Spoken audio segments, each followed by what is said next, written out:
niye ayrılma mövzusu tabu mövzulardan biridir. Bunu aynızdan çıxandan sonra bölüşmedim. Üzr istəyib burada da bölüşməyəcəm. Başqa suallar vermək istəyirdiniz. Nəsə soruşmaq istəyirdiniz. Eyüp Bey olar görək. O bir xanım versin. Eyüp bəy mənim qardaşımdır. Eyüp bəy inciməz. Hal-hazırda prezident seçilsəz, ilk nə addım atarsınız Azərbaycana? Yox, mən qoy bu ideyamı da fikrimi açıqlayım. Bunu bəzən demişəm deyil. Mən ümumiyyətlə siyasətdə çox qalmağı düşünmürəm.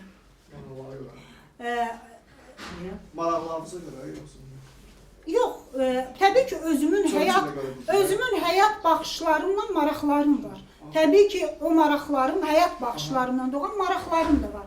Siyasətdə çox uzun müddət qalmağı düşünmürəm və mənim üçün parlament daha rahat bir mövqedir, nəinki bürokratik aparat. Çünki parlamentdə sərhədlər, çərçivələr daha çox, sən özünün belə deyək, fikirlərinin sahibisən. Bürokratik aparatda dünyanın hər yerində belədir. Bir sistem var, sən o sistemin içərisində tabiçilik prinsipləri çoxdur. Və o baxımdan mən özüm üçün siyasi mənada özümün gedə biləcəyim ən böyük yer parlamenti hesab edirəm. Yəni parlamentdən yuxarıda özümə hansısa bir mövqeyi nə arzulamıram, nə düşünmürəm, nə də özümün orada uğurlu ola biləcəyimi o qədər sanmıram. Siyasətdən ən çoxu bir, amma o deyir, Allah nə ömür verir, bilmirik. Amma haradasa bir 10 il ən çoxu bu həyatda qalır. Daha çox elm sahəsi, araşdırmalar, elm sahəsi, özümün içimdə olan kitabları yazmam. Məsələn, mən bunları edə bilmirəm. Bu mənim ciddi zamanımı alıb yazmaq istədiyim kitablar var. İstəyirəm onları yazmaq. Və mən hesab edirəm ki, mənim qoya biləcəyim ən böyük miras yazdıqlarım ola bilər. Yəni bu mənada hansısa bir iddialarım var. Düşünürəm ki, yazdıqlarımla nələrsə qoya bilərəm. Və hesab edirəm bu enerjim də azalacaq. O mənim idmanda ən çox sevdiyim bir idmançı var, basketbolçu Michael Jordan. Mən jurnalistikadan gedəndə də o prinsiplə getdim. Mən jurnalistikadan gedəndə Azərbaycanın ən reytingli 3 proqramının 3-ünün də sahibi idim.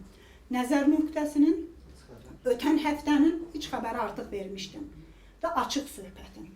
3 dənə ən reytingli Azərbaycan xaricilərin bazarında və hamı mən gedəndə hesab edir ki, mən həyatda ən yaxın dostlarım, ən yaxınlarım belə, mən həyatda çox böyük ağılsızlıq edirəm. Çünki mən televiziyadan birbaşa getmədim parlamentə. Mən televiziyadan ayrıldım, bir müddət qaldım, çalışdım, sonra seçkilərə qatıldım. Yəni, mənim televiziyadan ayrılmam və parlament seçkilərinə qatılmam dönəmin arasında bir zaman oldu. Amma mən dedim ki, mən hesab edirəm ki, mən buradan getməliyəm. Niyə? Çünki hesab edirəm ki, burada edə biləcəyim son şeyləri edirəm. Buradan sonra mənim geri sayımım başlayacaq. İnsanlar da geriyə gedənləri həmişə silir. Michael Jordan'ın gözəl bir söz vardı. O basketbolda şöhrətinin pik zirvəsindən getdi.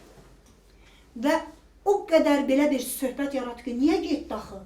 Axı bu ən şöhrəti var və s. Onun gözəl bir söz var idi. Deyirdi ki, hər zaman ən yuxarı nöqtədə getməyi bacarmalısan ki, hər zaman səni xatırlaya bilsinlər.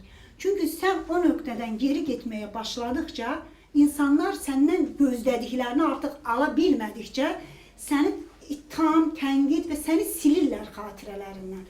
O zaman get ki, hər zaman qala biləsən. Jurnalistikadan mənim getmə səbəblərindən biri, mən hesab elədim ki, mən artıq yerimdə sayıram. Bundan mənim istedadımdan da qaynaqlana bilər, mənim qabiliyyətimdən, savadımdan da qaynaqlana bilərdi, şəraitdən də qaynaqlana bilərdi, bir çox faktorlardan qaynaqlana bilərdi. Amma mən onu istəyirdim ki, mən artıq bundan yuxarıda gedə bilmirəm. Bu nöqtə budur. Bundan sonra geri başlayacaq və mən qərar verdim ki, bu nöqtəni durdurmalıyam ki, belə deyək də, insanların məndən gözlədiklərinin aşağı düşməsini gözləməyim. O baxımdan da parlament məsələsində də düşüncəm bundan ibarətdir ki, məsələn, mən özümdə hesab edirəm ki, mən 7 il əvvəl parlamentə gəldiyim enerjim indi yoxdur. Getdikcə azalır. mən bu enerjinin azaldığını özümdə hiss edirəm. Yəni bu bir tibbi prosesdir də. Sizin yaşınız artdıqca sizin həm o gəncliyin verdiyi birini, mən niyə həmişə deyirəm ki, çox gəncləri qabağa çəkmək lazımdır. Gənclərə çox şans vermək lazımdır. Vəzifələr olsun, hər yerdə daha çox. Ona görə yox ki, gənclər daha qəşəngdir. Ona görə ki, enerjisi var bunların. Bunların çox enerjisi var ki, bu enerji çox böyük işlərə gətirib çıxara bilər. Enerjililə enerjisiz adamın, sizlə mənim enerjim bugün bir deyil. Bunu mən istəsəm də istəməsəm də tibbin qanun uyğunluqları var. Və mən hesab edirəm ki, 10 il sonra, bu 10 il içərisində də mənim enerjim gedəcək. Və mən maksimum... Mən buna normal da baxıram, bunu da qəbul etmək lazım. Bilirsiniz, bizim cəmiyyətin ən böyük problemlərindən biri getməyi bacarmamaq. Bu ən ciddi problemdir. İnsan oturur, ölür bu stolda. Yəni bu stolda əsniyir. İnsanların gözündə çox çirkin görünür. Yəni insanlar özü də başa düşür ki, yaxşı görünmür. Axı niyə buna özünə, mən buna bayaq deyirdim, niyə düşüncə problemi deyirəm? Çünki bu özünə hörmət hissidir. Mən özümə hörmət eləməliyəm ki, axı buradakı insanların %99'u düşünür ki, axı getməlisən də daha buradan. Axı sən daha o qədər işləyə bilmirsən, çalışa bilmirsən. Bu özünə hörmət hissi mənim içimdə olmalıdır. Və bu da bir mədəniyyətdir ki, təəssüf ki, biz bunu hələ oturuşdura bilmirik. Bu çünki bir mədəniyyətdir, o gücü tapmalı, getməyə bacarmalısan. Və mən hesab edirəm ki, 10 il mənim enerjim azalacaq və 10 ildən sonra mənim artıq çox ciddi geri sayımım başlaya biləcək. Və insanlar başlayacaq ki, Qənirə xanım da çıx get də, bəsdir, yerini ver. Beyinlərdə bunu deyəcəklər. Bugün demirlər, niyə? Çünki mən yeni nəslin nümayəndəsiyəm. Deyir, enerjisi var, görək bir nə eləyəcək də. Mənə bir şey kimi baxır. Yəni, gənc insan da bir görək nə eləyəcək. Amma bir 10 ildən sonra deyəcək də, bəsdir, da neçə ildir buradasan da, artıq o qədər də gücün yoxdur. Yerini ver də. Və mən hesab edirəm ki, mənim üçün zamanında getmək önəmlidir ki, hörmətli gedə bilim. İnsanlar desin ki, halaldır kişinin qızına. Adam zamanında yerini verib gedə bilir. Və mən hesab edirəm, məsələn, 40 yaşımdan sonra daha çox yararlı edə biləcəyim iş var ki, orada fiziki enerjidən daha çox mənim təcrübəm rol oynaya bilər. Oturaram, yaza bilərəm. Məsələn, indi universitetdə dərs deyirəm, davam elətdirirəm.